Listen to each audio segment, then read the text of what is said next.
नमस्कार दर्शक बंधु आज हूँ जून मास 14 तारिख शनिवार। आज दिन टॉप 20 गुरुत्वपूर्ण खबर पर नजर पकाइबा। तेबे आसतु संपूर्ण खबर पर नजर पकाइबा। तेबे आज प्रथम खबरटी होउची प्रति पंचायत रे खुलिबो जनपोषण केन्द्र, रिहाती दर राशन सामग्री। एने की प्रति पंचायत रे खुलिबो जनपोषण केन्द्र, सूचना देले खाद्य जोगाण मंत्री कृष्णचंद्र पात्र।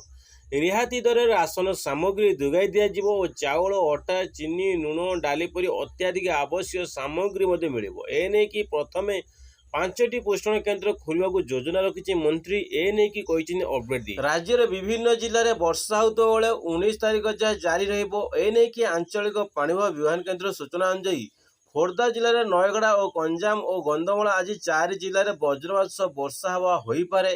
तेणु यही सब जिले में घंटा प्रति 40 ରୁ 30 किलोमीटर बेगर पवन बोहे बोली केन्द्र तरफ सूचना मिली। एने सबु जिला को येलो वार्निंग जारी कर सबुठु भयंकर विमान दुर्घटना अहमदाबाद घटनास्थल में पहुंचले नरेंद्र मोदी और विमान दुर्घटना 241 जनकर मृत्यु होता स्पष्ट होती। अहमदाबाद जो स्थान में विमानटी दुर्घटनाग्रस्त हो जली जाता से स्थान में पहुंची नरेंद्र मोदी और पर अहमदाबाद सिविल हॉस्पिटल जाई आहत को भेटिले और विमान दुर्घटना नहीं समीक्षा बैठक में करेंगे प्रधानमंत्री नरेंद्र मोदी।